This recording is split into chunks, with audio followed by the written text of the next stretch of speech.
Bonjour Éric Ciotti. Bonjour. Vous allez être reçu par le Premier ministre demain.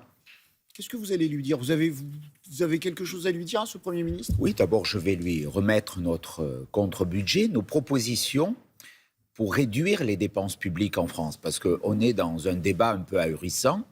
On entend le développement d'une forme de foire à la saucisse de l'impôt. Chacun a des idées nouvelles, en oubliant que la France est le pays où l'on paie le plus d'impôts au monde. Chaque année, la France gagne la Coupe du monde des impôts.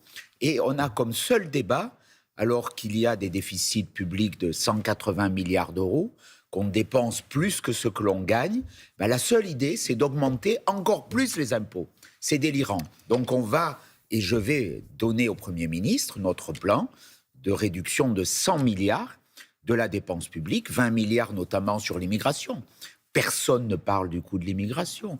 Diminution sur le train de vie de l'État. Ces agences, ces centaines d'agences qui ne servent à rien, sauf à produire des normes.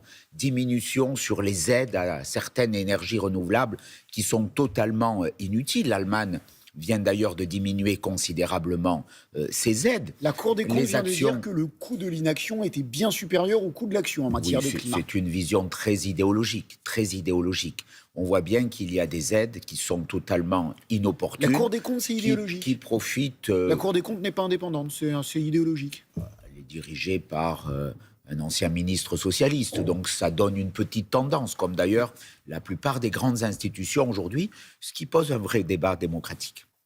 Bien. Ça sera répété aux fonctionnaires de la Cour des comptes. Je crois qu'ils le savent. Qui apprécieront beaucoup. Le débat, c'est vrai, se focalise sur la baisse des dépenses, mais aussi sur une certaine augmentation de la fiscalité pour les très riches. Beaucoup, même à droite, y consentent désormais. Pas vous? Écoutez, je redis, la priorité, elle est à la baisse de la dépense publique. On dépense trop, on dépense mal.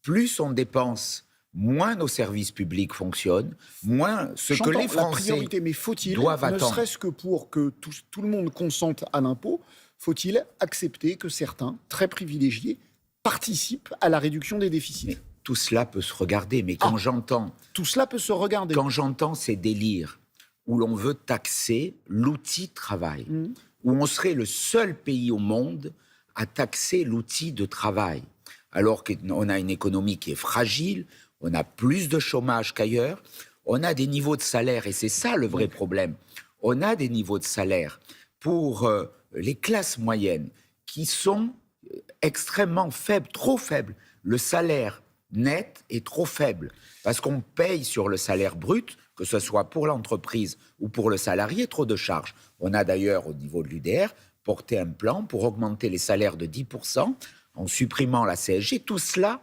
gagé par les économies que j'évoquais tout à l'heure et que je pourrais vous lister, parce que c'est ça la priorité. Faisons des économies avant de faire les poches des Français et des entreprises françaises. C'est votre priorité, mais il se trouve qu'il y a une assemblée qui a été élue ni par vous ni par moi, mais par les Français, donc qui est représentative de ce que veulent les Français. Et il n'y a pas de majorité actuellement à l'Assemblée pour voter ce que vous proposez. Vous qui êtes un homme d'ordre... C'est pour ça qu'il faut de nouvelles élections. Alors voilà. Parce que ces élections législatives l'année dernière, elles ont été biaisées par cette supercherie du Front républicain.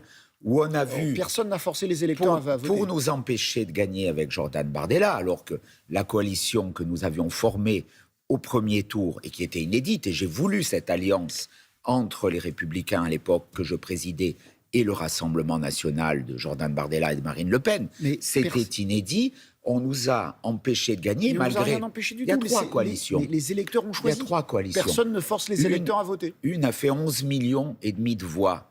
C'est la nôtre. Celle des Patriotes. Celle de la gauche a fait 9 millions de voix. Celle de M. Macron, associée à LR, a fait moins de 7 millions.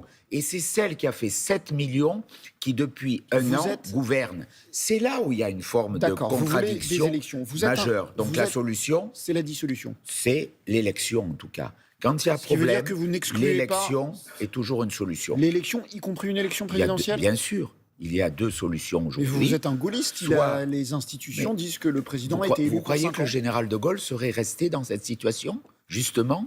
Vous pensez qu'il serait resté ? Il est parti alors qu'il avait perdu un référendum d'un point. Sur lequel il s'était Sur lequel il s'était engagé. Un point. M. Macron a perdu 3 élections consécutives.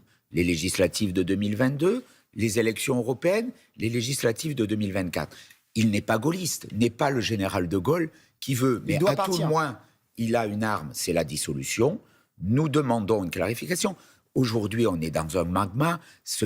On ne peut pas en sortir parce qu'il y a cette coalition qui, quelque part, pour garder des postes, des places, des ministères, s'est maintenue au pouvoir au second tour. Mais aujourd'hui, rien ne rapproche LR et LFI. Et je dis d'ailleurs à mes amis de LR qu'il faut qu'ils nous rejoignent dans cette union, qu'ils sautent du Titanic macroniste, parce qu'on ne peut être responsable quand on garde un équipage qui nous emmène droit dans l'iceberg. Une question de politique internationale, enfin de votre réaction à une affaire de politique internationale. Israël a commencé son attaque terrestre sur Gazaville, condamnée par la France, condamnée par l'Europe. Est-ce que, comme les États-Unis, vous assurez Israël d'un soutien inconditionnel ? Moi, je comprends la position d'Israël pour assurer sa sécurité et sa survie. Face à Israël, il y a un groupe terroriste qui a pris en otage la population palestinienne, le Hamas, qui aujourd'hui détient encore des otages, qui a commis un crime de guerre le 7 octobre terrifiant, en assassinant des enfants, en violant des femmes.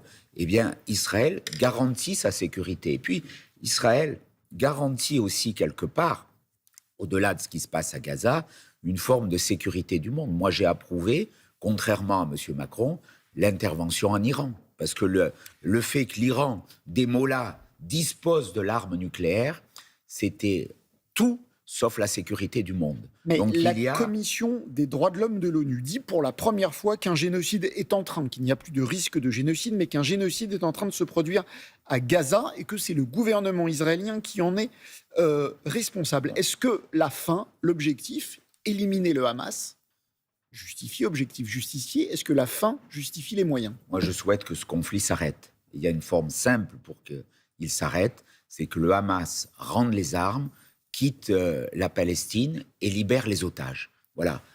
Pour le reste, Israël se défend, assure sa sécurité et les positions de l'ONU, on connaît là aussi la partialité qui les guide.